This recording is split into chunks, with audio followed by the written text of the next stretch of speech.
여러분들은 왜 예배하러 오십니까? 제가 그 질문으로 시작하고 싶습니다. 집에서 혼자 예배 드리면 안 될까요?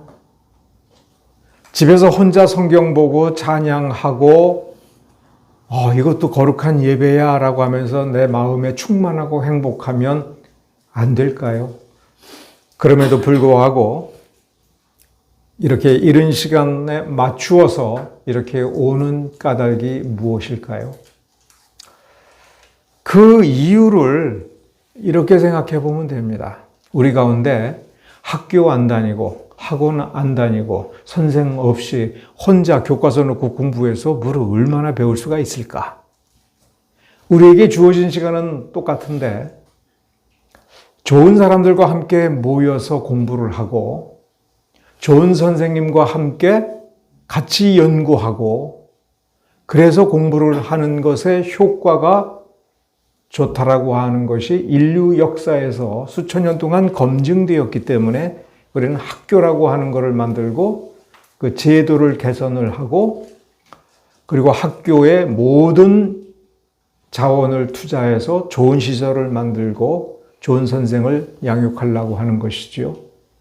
우리가 예배 드리러 모인다라고 하지만 이 예배를 통해서도 우리는 배워야 됩니다. 그럼 뭘 배워야 될까? 어떻게 배워야 될까? 왜 배워야 될까?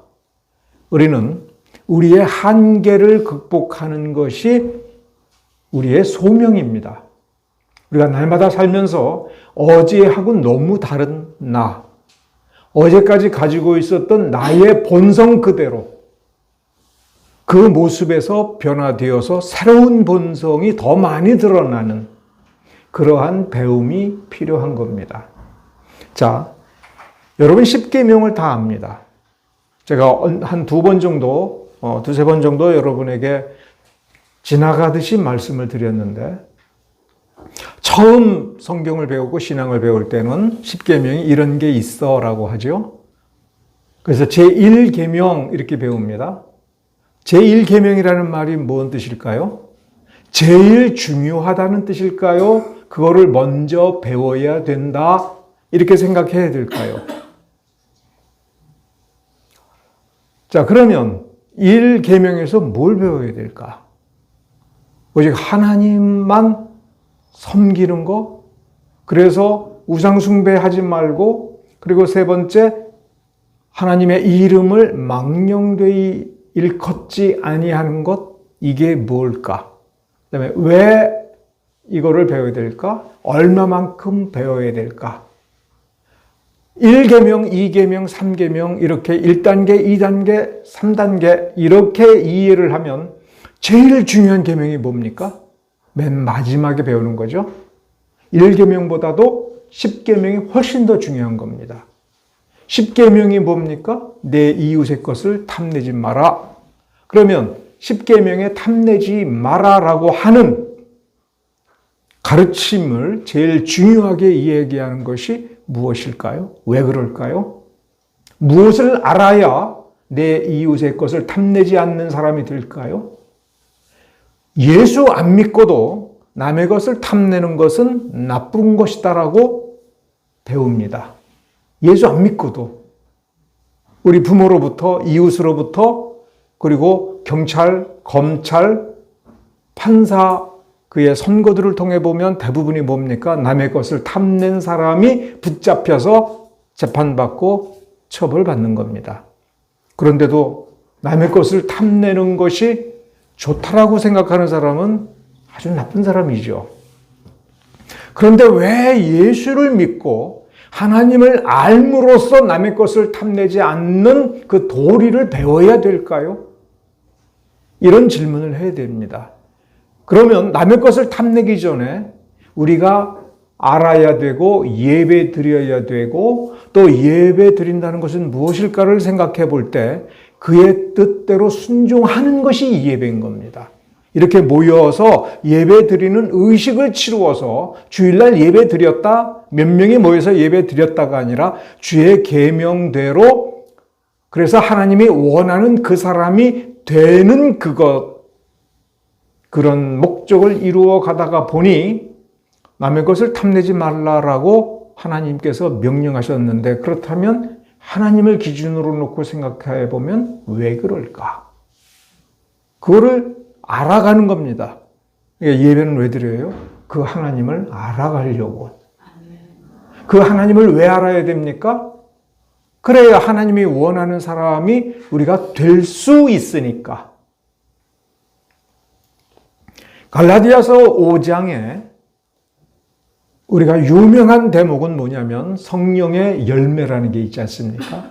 우리가 성경을 똑바로 봐야 되는 게, 자, 사랑이라는 열매가 있고 희락이라는 열매가 있고 온유라는 열매가 있는데, 너 몇 가지 열매를 맺었어? 뭐가 부족해? 왜 못 맺어? 맺어야 돼. 자, 너 사랑의 열매를 맺어봐. 이런 식으로 우리가 생각하면 성경 본래의 뜻에 부합할까? 우리는 똑바로 봐야 됩니다. 5장 전체를 읽어보면, 특히 우리가 오늘 읽어본 이 본문만 집중해 보더라도 성령의 9가지 열매는 우리가 맺도록 목표로 삼고 노력해서 하나하나 맺어야 될 열매라고 가르치지 않는 겁니다. 나무가 건강하면 열매는 자연스럽게 맺는 겁니다. 그러면 농부가 봄부터 이 사과나무는 이렇게 이쁜 사과를, 이렇게 큰 사과를 맺어야 돼 하면서 매일 나뭇가지 끝을 바라보면서 열매 그러면 열매가 맺어집니까? 봄에 해야 될 일을 해야 되겠고, 그래서 나무의 상태를 보고 혹시 이 나무가 뿌리가 수분을 잘 뽑아들이지 못하는 것은 아닐까? 어떤 영양분이 부족한 것은 아닐까? 그 부족한 부분에 대해서 생각을 해봐야죠. 그래서 나무를 건강하게 하고 병들지 않게 하고 병들었으면 그 병을 고쳐주는 쪽으로 노력을 해야 되죠. 이때에는 이 나무가 뭘 필요로 하는데, 즉 농부는, 과수 농사를 짓는 농부는 그 과일을 맺게 하는 그 나무에 대해서 아는 사람이죠. 그래서 전문가가 있는 겁니다. 포도 농사를 잘 짓는 사람은 포도 전문가지, 포도 농사 잘 짓는 사람한테 가서 보리는 어떻게 하면 잘 핍니까? 사과는 어떻게 하면 맛있는 사과가 맺혀집니까? 라고 물어보면 뭐라고 하겠습니까? 예, 농사 잘 져야 되겠죠. 이 말밖에 다른 할 말이 없죠. 수십 가지 종류의 포도 농사를 다 지어본 사람은 정말 포도에 대해서 잘 알겠죠. 그리고 그 토질에 잘 맞는 종자가 어떤 것인지를 알고 그 도리를 넘어서지 않겠죠.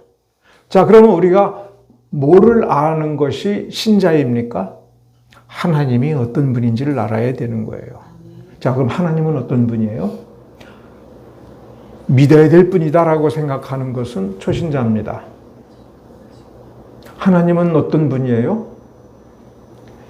10개의 계명을 우리가 좀 전에 얘기했습니다. 10계명. 그 10계명이 뭐라고 가르치는가라고 하는 것을 우리 깊이 묵상하고 성경 전체를 보고 우리의 삶을 통해서 하나님은 어떤 분이라고 생각을 해야 돼요? 전지하시다. 즉 모든 것을 아신다. 모든 것을 하실 수 있다. 완전한 지혜를 가지고 계신다. 변치 아니하시는 분이다라고 하는 것을 일일이 다 알고 경험하면 참 위대하고 좋은 신자가 될 수가 있죠.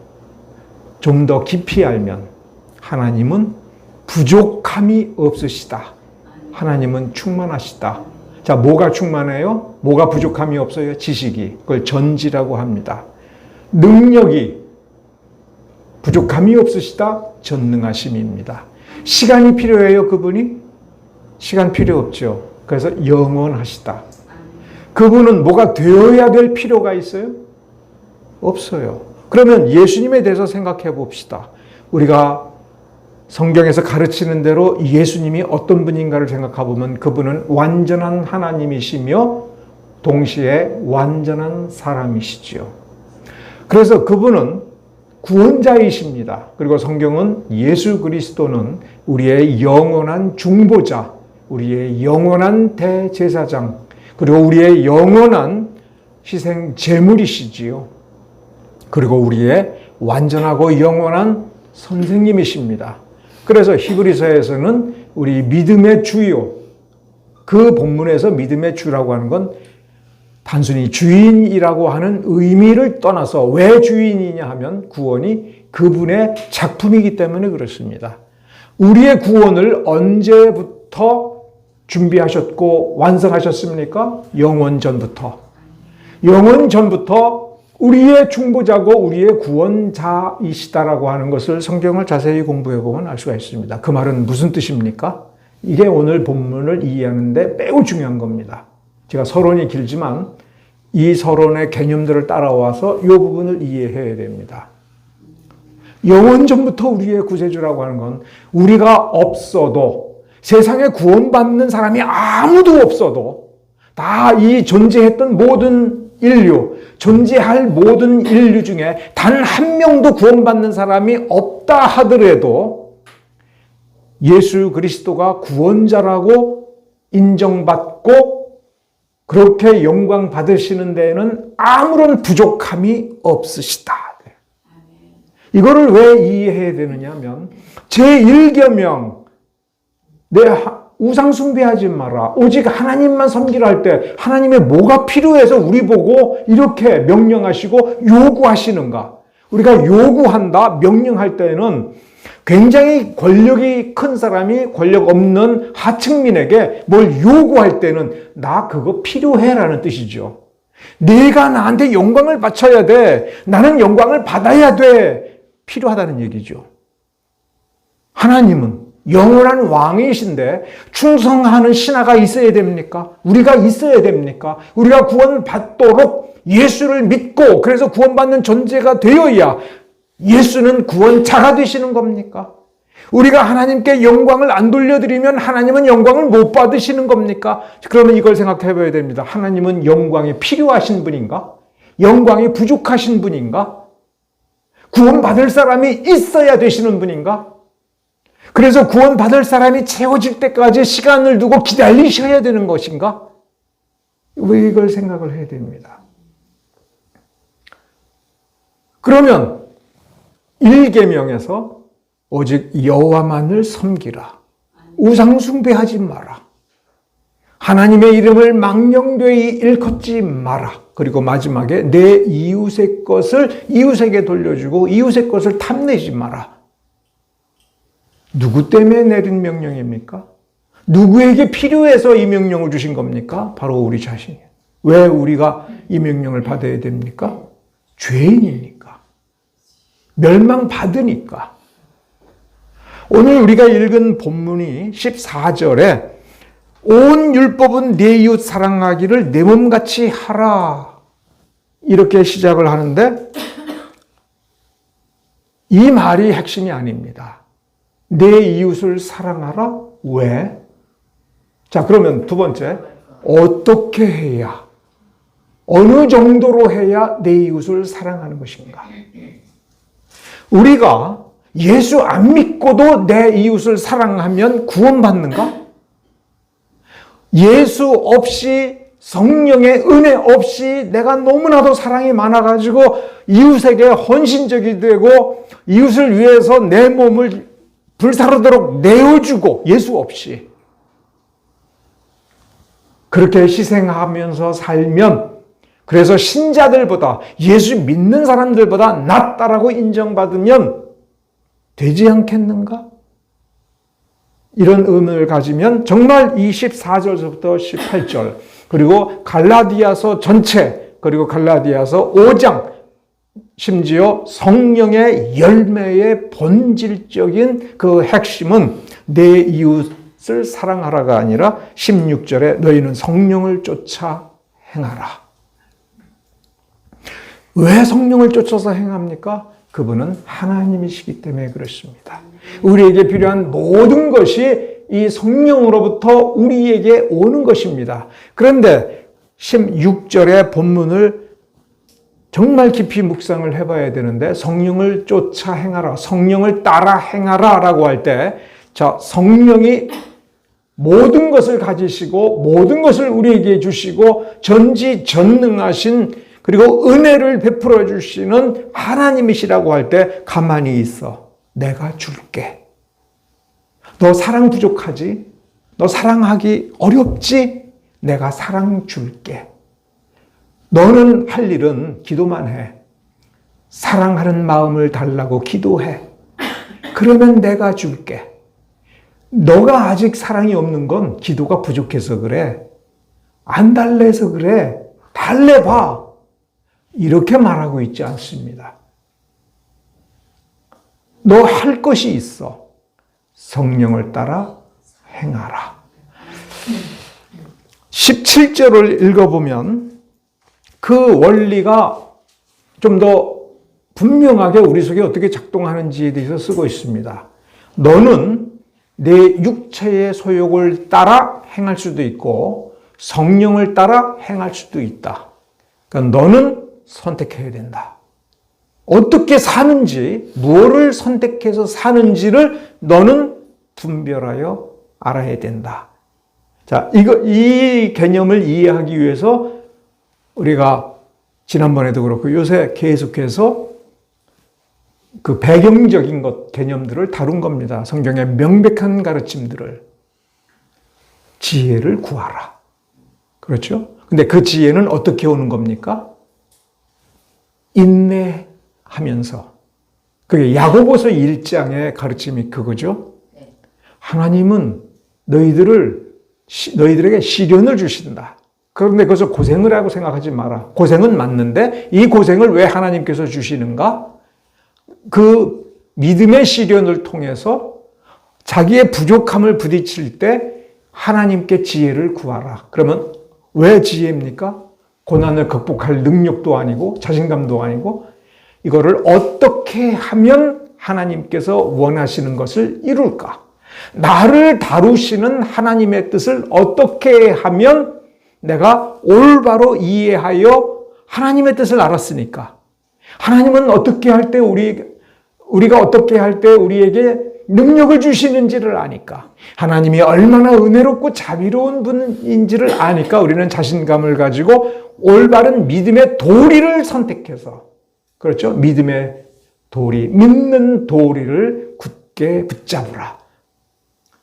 우리가 그렇게 계속해서 점검하지 않았습니까? 그 원리를 생각하여 너희는 성령을 쫓아 행하라. 생각해보라. 하나님이 뭘 가르치는지. 자, 그러면 성령을 쫓아 행하게 되면 우리는 자연스럽게 성령의 열매를 맺게 된다. 핵심은 뭡니까? 행하라. 성령을 따라 행하라. 그런데 여기 16절 뒷부분과 17절을 읽어보면 더욱 중요한 메시지를 또 줍니다. 육체의 소욕을 이루지 않는 법. 육체의 소욕을 이루지 않는 법. 우리는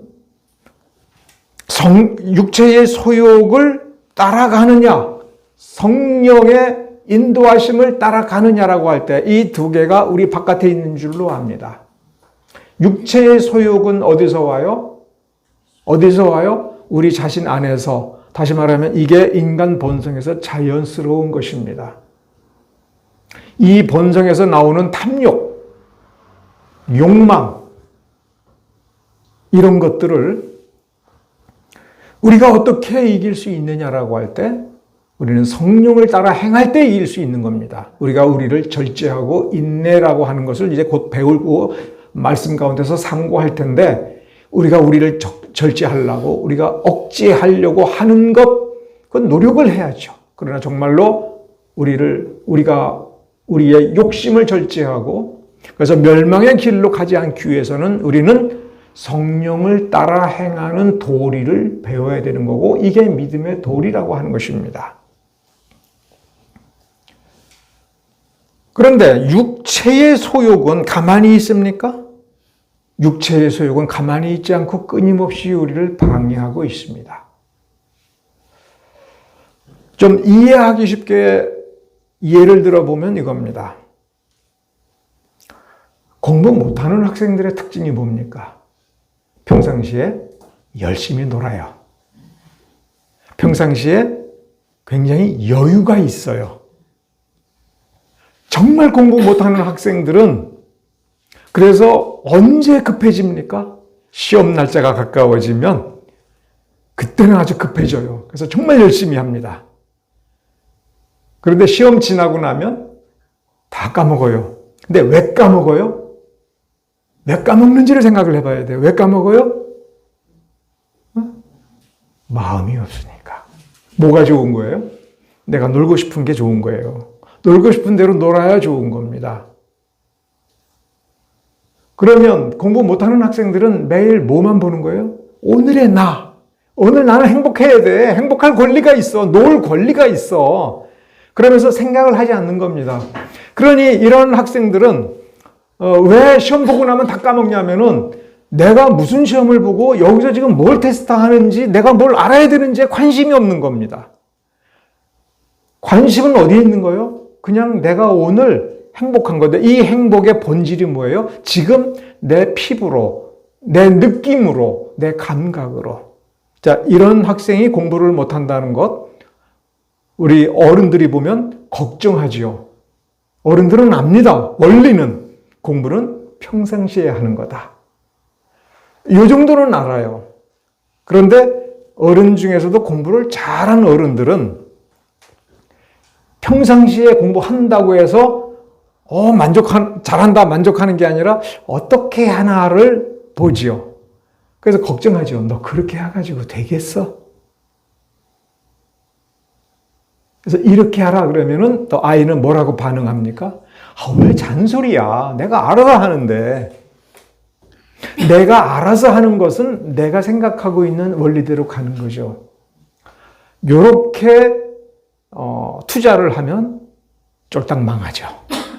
그러니까 돈 벌고 그러니까 부자가 되는 거, 돈을 많이 벌고 그 다음에 그 많이 번 돈을 잘 지키고 잘 굴려서 그 돈을 벌어다 주고 그래서 걱정 없이 살다가 자기 자식들에게 넉넉하게 물질적 부를 넘겨주는 건 그 사람이 악해서가 아니라 그 사람이 지혜로운 겁니다.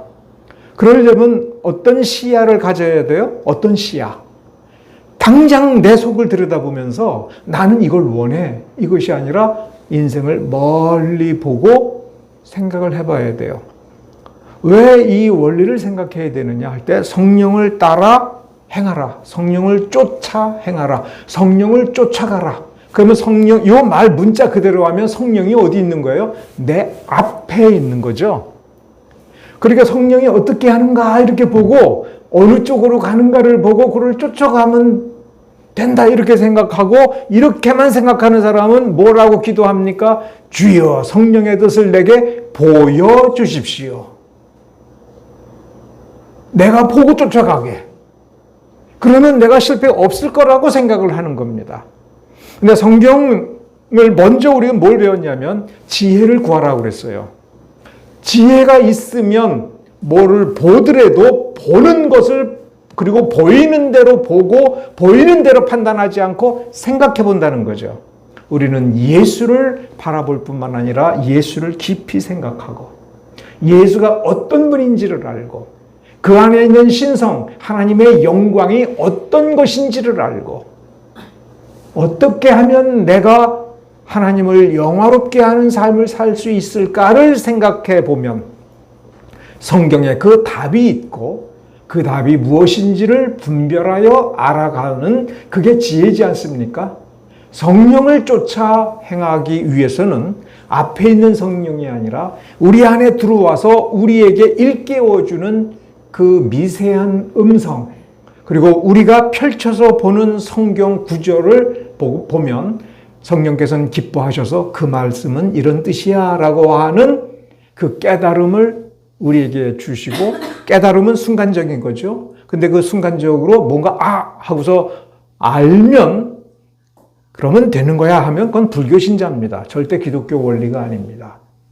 그러고 보니 이런 거구나 라고 하면서 알미 되고 그대로 실천적인 삶을 사는데 왜 또 성령을 쫓아 행하라 이런 식으로 말씀하셨느냐라고 하면 성령은 하나님이시니까 원래 어디 계시는 분이에요?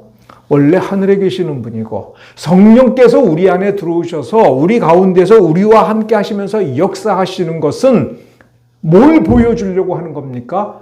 하늘 아버지의 뜻을 우리에게 보여주고 저 하늘의 영광의 보좌가 어떤 것인지를 우리에게 보여주고 예수 그리스도가 어디에 계시는 거예요? 하늘에 하나님 우편에 앉아 계신다고 써 있지 않습니까?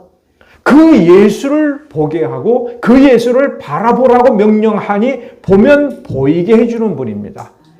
그러므로 지혜로운 자는 지금 찰나의 요 순간에 일어나는 일들을 바라보는 사람이겠습니까? 눈을 들어서 하늘을 바라보는 거죠. 그래서 히브리서 11장에 아브라함이 어떤 사람이었습니까? 이 지상을 유리하는 나그네로 살지만 항상 하늘 도성을 바라보고 아버지 계신 그 집을 자기 본향이라고 생각하고 본향이라는 뜻은 내가 가야 될 나의 고향, 내가 가서 살아야 될 곳으로 여기고 그걸 바라보며 산 것이지요. 그러니 아브라함이 이 지상에서 100년 동안을 유리방황하듯이 나그네로 살면서 저 장차 도래하게 될, 장차 들어가게 될 하늘 본향집을 생각하면서 걸어갔다는 것은 성령을 쫓아 행하라는 이 말씀을 이루어가고 이 말씀대로 산 사람이라는 뜻이며 예수 그리스도를 똑바로 알고 예수 그리스도를 바라보며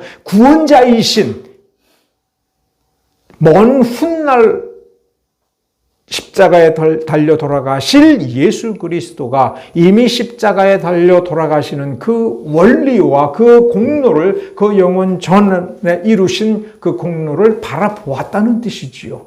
아브라함의 믿음은 그러니까 부족한 믿음이 아닌 것이죠. 왜 부족하지 않습니까? 성령을 바라보았으니까. 성령을 따라가니까. 성령을 통해서 아버지를 아니까. 아버지가 어떤 분이십니까? 충만하신 분입니다.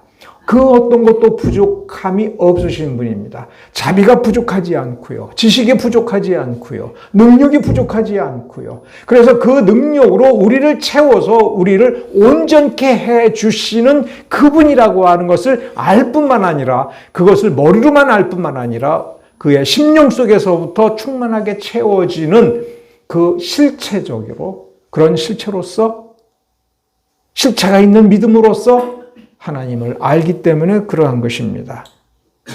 우리가 어떻게 해야 성공하는 인생이 되는지를 이 말씀에서부터 우리는 알아가기 시작을 해야 되는 것입니다. 주식을 투자하든 집을 사든 공부를 하든 무엇을 하든 우리는 이 갈라디아서 5장 14절부터 18절에 있는 말씀만 가지고도 이 원리만 가지고도 우리는 성공할 수가 있습니다. 여기에 그러니까 여러분들 왜 예배드리러 온 것입니까? 하루빨리 나의 한계를 매 순간마다 극복하여서 성공적인 인생을 사는 원리를 같이 신앙생활을 하는 이들과 더불어서 배우고 그것을 몸에 익히려고 하는 것입니다. 진정한 알미라고 하는 것은 도서관에 있는 책 속에 있는 그 지식이 알미입니까? 그거를 내 머릿속에 집어넣어서 알고 있어 해서 시험 나올 때 정답을 찾아서 쓰는 게 아는 것입니까? 부자가 되고 지혜롭게 되고 하나님의 인정을 받고 하나님을 영화롭게 하는 알미라고 하는 것은 내 몸에 배여서 그것이 나의 새로운 본성이 되어서 옛 본성을 이기며 사는 사람이 되는 것이 아니겠습니까? 지금 본문은 그것을 가르치고 있습니다. 그런데 이 본문은 자 그렇게 성령을 쫓아서 행하라라고 압축적으로 추상적으로 이야기하고 있는데 성령을 쫓아서 행하기 위해서는 매 순간 그 행위는 성경에서 가르치는 여러 가지 원리들이 몸에 담아져 있어야 되는 겁니다. 그럼 여기서 한 가지 비유를 더 생각을 해보고 이렇게 해봐야 됩니다. 예를 들어서 여러분이 주식에 대해서 공부를 하든 부동산에 대해서 공부를 하든 혹은 어디 시험을 봐가지고 합격을 해가지고 자격증을 따든 혹은 마치 여러분들이 어린 시절로 돌아가서 이제 내가 학교 공부를 해야 돼. 그런데 내가 원하는 대학을 가려면 지금으로는 안 돼라고 할 때 근본 원리로 돌아가 보면 어디에 초점을 두고 공부를 해야 됩니까? 대개 공부 못하는 사람들은 무엇에 신경을 씁니까? 정답이 뭘까? 자, 여기 보기가 4개가 있어. 뭐가 정답이야? 아, 이걸 못 맞췄네. 아, 이거를 찍을 걸. 내가 아까 이거 찍으려다가 아, 이거 이상해가지고 찜찜해가지고 내가 다른 걸 썼더니 틀렸네. 다음번에는 정답 맞춰야지. 자, 이렇게 공부를 하면 실력이 늘겠어요? 찍기 실력이 느는 거지 진정한 지식이 몸에 쌓이지 않습니다. 내 수준에서 더 지식이 많은 사람, 그래서 더 지혜롭고 그래서 뭐든지 잘 알고 잘 처리할 수 있는 사람이 되려면 여러분이 만일 어떤 전문 지식을 가지고 전문 업종에서 오래 종사해서 어느 수준에 도달하면 이제 초급자에게 딱 보면 이 사람이 제대로 배워서 빨리 배우고 대성할 사람인지 뭘 보면 압니까? 이 사람이 어디에 신경을 쓰는가? 정답 맞추려고 하는 사람은 성장을 잘 못해요. 그렇죠? 맨 처음에 뭐부터 배워야 돼요? 왜 틀리나? 아, 이렇게 하면 안 되는 거구나. 그러면 이렇게 하면 되는지 안 되는지, 아, 내가 이렇게 내 생각대로 해보니 안 되니까 그게 초보자 아닙니까? 뭘 처음 배우려고 하는 사람은 하는 것마다 다 틀리게 돼 있어요. 그러면 그 초보자가 초보자 수준의 실력을 벗어나려면은 이렇게 하면 왜 안 되는지를 빨리 깨우쳐야 돼. 이렇게 해도 안 되는구나. 아, 이래서 안 되는구나. 저렇게 해도 안 돼. 아, 이래서 이런 원리 때문에 안 되는구나. 그걸 하다가 보니 나중에 아, 이렇게 하니까 되네. 이렇게 하니까 이 문제를 맞췄네 할 때 그 사람은 이렇게 찍으니까 맞는다 뿐만 아니라 다른 거를 선택하면 왜 틀리는지, 다르게 하면 왜 잘못되는지를 알면서 그러니까 이렇게 하면 내가 답을 맞힐 수가 있고 내가 잘 해낼 수 있구나. 그 경험이 쌓여지면 실수가 줄어드는 것 아닙니까? 믿음도 그렇게 배우는 겁니다. 하나님은 우리에게 정답을 주면서 이렇게 안 하면 다 지옥 보낼 거야. 이것이 아니라 해봐. 해봐.